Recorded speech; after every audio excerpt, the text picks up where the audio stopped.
महिलाओं से बात होने लगी तो महिलाओं का था कि सबसे ज़्यादा महंगाई की मार वो झेल रही है। घर में परिवार में कोई बीमार पड़ जाए तो घर चलाना मुश्किल हो जाता है। पलायन बहुत बड़ा इशू है। किसी के बेटे, किसी के पति, किसी का पिता पलायन करते हैं, दूसरे राज्य जाते हैं, तो सारा भार जो है महिलाओं के कंधे पे आ जाता है घर चलाने का। और इस महंगाई के दौर में उनको राहत मिलनी चाहिए। तब हम लोगों ने इसी फीडबैक पे हमारे दल ने तय किया कि हम लोगों की सरकार बनेगी तो 1 महीने के भीतर माई बहन मान योजना की शुरुआत करेंगे, जिसमें डायरेक्ट 2500 रुपये प्रति माह माताओं बहनों के खाते में जाएगा। इसी क्रम में जब बुजुर्गों से बात होने लगी, जब वृद्धा लोग हैं, महिला हैं, उनसे 400 मिलता है पेंशन, और 400 मिलता है तो वो भी समय पर नहीं मिलता है, 400 से महंगाई में क्या हुई। तब हम लोगों ने तय किया कि सामाजिक सुरक्षा पेंशन, चाहे दिव्यांग भाइयों का हो, चाहे विधवा पेंशन हो या वृद्धा पेंशन, झारखंड में 1000 रुपये है, यहाँ 400 रुपये है। तो हम लोगों ने तय किया कि 400 से बढ़ा करके हम लोग इसको 1500 रुपये करेंगे। अब कार्यकर्ताओं से बात होती है तो स्मार्ट मीटर की बड़ी समस्या है लोगों में। बिहार में बिजली सबसे महंगा बिकता है और देशों के मुकाबले। तो हम लोगों ने तय किया कि 200 यूनिट फ्री में बिजली लोगों को हम लोग उपलब्ध कराएंगे। तो ये जो 17 महीने में एक नौजवानों के चेहरों पर खुशी थी, वही गांधी मैदान नियुक्ति पत्र मिलता था, एक साथ लाखों को नियुक्ति पत्र हम लोगों ने दिया। आज वही गांधी मैदान जेपी गोलंबर पे कुटाई हो रही है, छात्रों की पिटाई हो रही है। इस एनडीए की सरकार में निराशा है। लोग जो है आंखों में आंसू है, देह पे चोट का घाव है। हम लोगों के 17 महीने की सरकार में खुशी थी, उम्मीद था, तो हम लोगों ने जो किया। नहीं, कल की घटना आप देखे होंगे, माननीय मुख्यमंत्री जी जो महात्मा गांधी जी की पुण्यतिथि,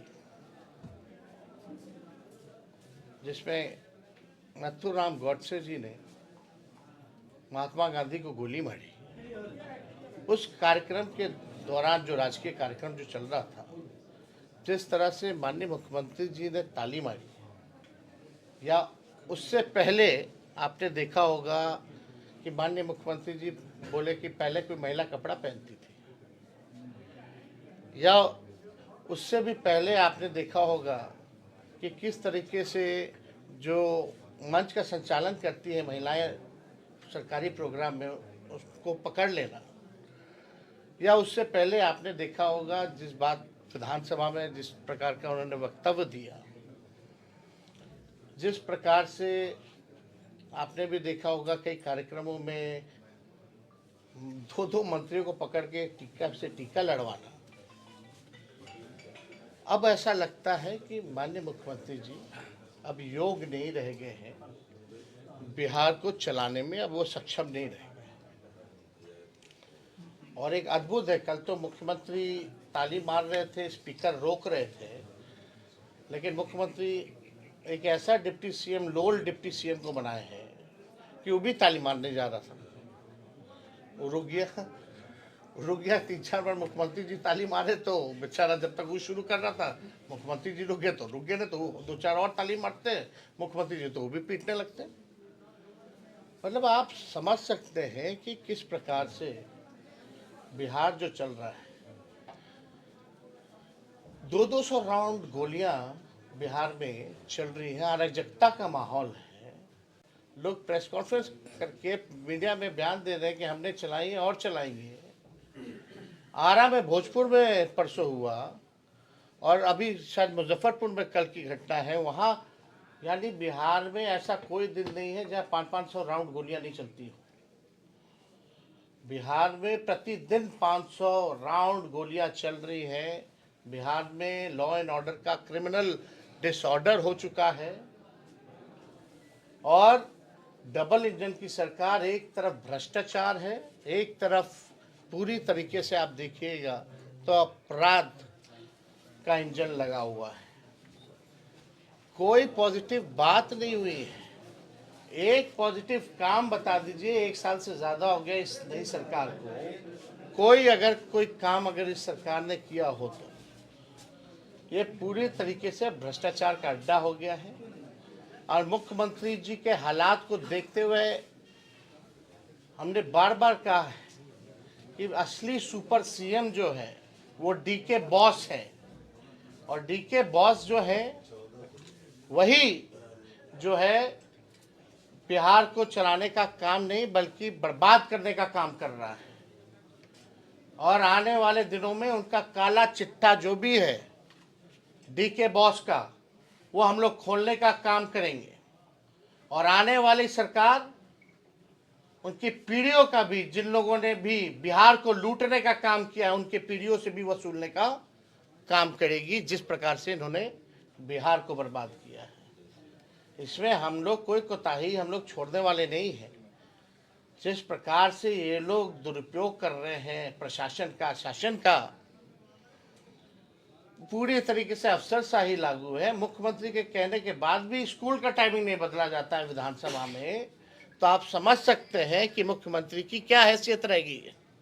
अब मुख्यमंत्री जो है अचेत अवस्था में आ चुके हैं, तो इसको लेकर के हम लोग जो है हर बार जो है इस बातों को हम लोगों ने रखा है।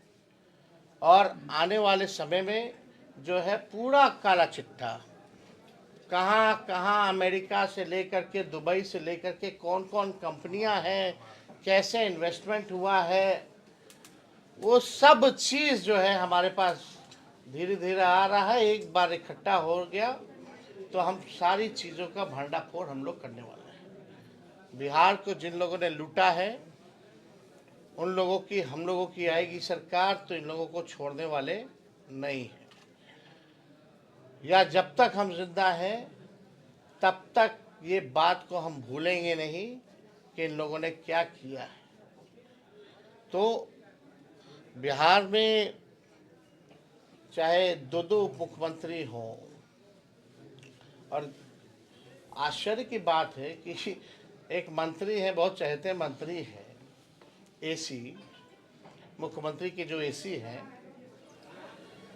वो कहते हैं कल की घटना पर कि मुख्यमंत्री जी महिला को देख के ताली मार देते हैं। अरे क्या बात कर रहे हैं भाई, किस प्रकार के बचाव कर रहे हैं आप? अगर मुख्यमंत्री जी ताली मार रहे थे तो तुम भी तो बगल में खड़े थे, तुम भी ताली मारते, मुख्यमंत्री जी का साथ दे देते, तुम क्यों नहीं ताली मारे कल?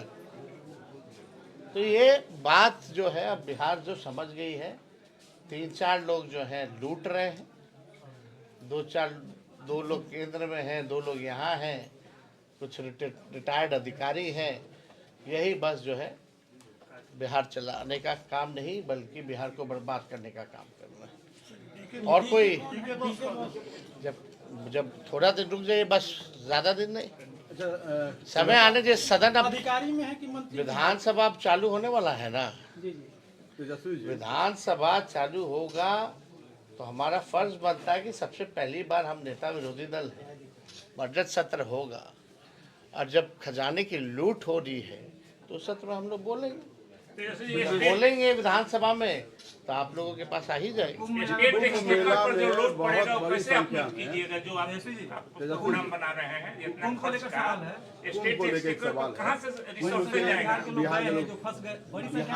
बिहार के लोग बहुत बड़ी संख्या में वहाँ फंसे हुए हैं और उनको कोई सरकारी मदद कहाँ पे? प्रयागराज महाकुंभ में कई लोगों की मृत्यु भी हुई है, बिहार के जो लोग हैं। हमको जो खबर है बिहार के लोगों को, एक तो हमारा जो गोपालगंज है वही गांव की पड़ोस की महिला की भी जो है वो भी गई थी, तो उनका भी जो है भगदड़ में जो है उनकी भी मृत्यु हुई है। देखिए इस चीज़ को सरकार को, प्रशासन को गंभीरता से लेना चाहिए। जो भी लोग फंसे हैं, एक तो वहाँ के कमिश्नर जो हैं, मुख्यमंत्री से लेकर के सब केंद्र मंत्री बोलते हैं आओ कुंभ आओ कुंभ आओ कुंभ। जो लोग जा रहे हैं तो उनके लिए भी तो व्यवस्था होना चाहिए। अगर व्यवस्था नहीं है तो आप जो है तरीका कोई निकालते। जब आपको पता है कि इतने संख्या में भीड़ आने वाली है तो उस हिसाब से व्यवस्था भी रखनी चाहिए। और जब ये घटना होगी तो ये तो बड़ा दुखद घटना है, बड़ा हृदय को झंझोर देने वाला घटना है कि जो लोग श्रद्धालु लोग जो जा रहे हैं उनके साथ अगर कोई ऐसा हादसा हो जाए तो ये अच्छी बात नहीं है। इसमें प्रशासन को जिम्मेवारी लेते हुए, चाहे बिहार सरकार हो या बहुत अलग अलग राज्यों से लोग जा रहे हैं, तो इनका कोई कोऑर्डिनेशन होना चाहिए ताकि जिन लोगों की मृत्यु हुई है, जो लोग फंसे हैं, उनके डेड बॉडीज़ को यहाँ लाने में जो है राहत मिले और उनको कुछ मुआवजा भी मिलना चाहिए। जो लोग छात्रों के लिए क्या कहेंगे? लगातार जो है उनमें लाठी भाजने का काम किया वो जा रहा है। जब तक ऐसी निकम्मी सरकार रहेगी, छात्र विरोधी, युवा विरोधी सरकार रहेगी, तब तक कुछ होने वाला नहीं है। इसका एकमात्र सोल्यूशन है, पॉलिटिकल सोल्यूशन है। हम लोगों ने 17 महीने में कैसे बिना पेपर लीक लाखों के तादाद में नौकरियां बांटी, तो अब छात्रों को समझना होगा, देखना होगा। और हमने तो हर एक प्लेटफॉर्म पे जो है उनकी आवाज़ को बुलंद किया। हमने उनके आंदोलन को कभी भी हाईजैक या एक अपॉर्चुनिटी के तौर पे हमने नहीं समझा। हम चाहते हैं हमेशा कि उनकी लड़ाई है वो आगे खड़े रहे, कोई पॉलिटिकल पार्टी हाईजैक ना करे। जो समर्थन होगा, हम लोगों ने नैतिक समर्थन उस समय भी दिया है। सर, प्रशांत किशोर हाईजैक कर रहे हैं। अब देखिए ना, बहुत लोग हैं जो अपना लोग लगा रहता, तरह तरह के लोग हैं ही ना। तेजस्वी जी, संसाधन कहाँ से आएगा जो आप नौकरियां, यही तो चाचा जी वाला बात बोल रहे हैं आप। 20 में चाचा जी बोलते थे कि पैसा कहाँ से आएगा, अपने बाप के पास से लाएगा। टैक्सेशन करेंगे आप? आप छोड़िए ना, जो होगा तो हम करके दिखाए ना। आप लोग रिसर्च किए कि कैसे नौकरी मिल गया। अच्छा तेजस्वी जी, आप बताइए, आज वही मुख्यमंत्री कह रहे हैं कि हम 20 लाख देंगे, 25 लाख देंगे। तो इसका पहले रिसर्च तो कीजिए आप कि कैसे मिला। लोग कहते थे कहाँ से, बड़ा बड़ा विद्वान लोग, बुद्धिजीवी लोग, आपके जो क्या कहते हैं बड़े पत्रकार से लेकर के सभी लोगों ने जो है फाइनेंस के, इकोनॉमिक्स के जानकारों को बैठाकर कहाँ से मिलेगा, कहाँ से मिलेगा। मिला कि नहीं मिला? आज बहालियाँ निकल रही है कि नहीं निकल रही? वही प्रक्रिया दिन बहालियाँ निकल रही है। को कह रहा है कि उम्मीदवार खोजो यात्रा है जदयू। अब मुख्यमंत्री अपने यात्रा में 2 अरब 25 करोड़ 78 लाख रुपए खर्च करते हैं, तो कहाँ से आ रहा है? इस पे भी सवाल पूछना चाहिए। और किसी से संवाद नहीं, कोई जनता से संवाद नहीं। अफसर जो दिखाना चाह रहा है हरियाली, वही देख रहे हैं। जनता जो दिखाना चाह रही है वो नहीं देख रहे। राजीव प्रताप रूडी कह रहे हैं कि नीतीश कुमार के बयानों को जो ऐसे तरीके से देख रहा है गलत तरीके, उनके आंखों में पाप है जो नीतीश कुमार के बयान को देख रहे हैं गलत तरीके से। क्या बोल रहे हैं? अब किसके आंखों में पाप है? आपके आंख में पाप है क्या? आप नहीं देख रहे हैं क्या कर रहे हैं? राजद की पब्लिक अरे आप लोग देख रहे हैं ना क्या हो रहा है भाई। हम अपने मन से बोल रहे हैं। जो अब महात्मा गांधी जी के पुण्यतिथि पर या विधानसभा में जो वक्तव्य है, या ये बोलना कि महिला कपड़ा पहले पहनती थी जी, उन्होंने कहा मतलब वो तो बोलेंगे भी क्या भाई? टीटीएम तो करना है ना प्रधानमंत्री मुख्यमंत्री का, तब ना बने रहेंगे। अगला सवाल, ताबड़तोड़ तेल मालिश में लगे रहे हैं, उनसे क्या बोलना है? भागलपुर में एक जदयू सांसद पत्रकार की पिटाई करते हैं और कल अब एक सांसद की आप पिटाई करते हैं। एक बात समझ लीजिए, हम क्या बोल रहे हैं। अराजकता का माहौल है, गोलियां चल रही हैं डेली 500 राउंड। एक जगह जो है तो मोकामा में खुलेआम चल रहा है गैंग वॉर। दूसरी तरफ जो है भागलपुर के एमपी जो है वो पत्रकारों को पीट रहे हैं। और इधर कैमूर साइड में चले जाइए तो जो है जो दलित एमपी है उस पर हमला होता है। तो ये पूरी तरीके से कहाँ रह गया आप कानून व्यवस्था? सर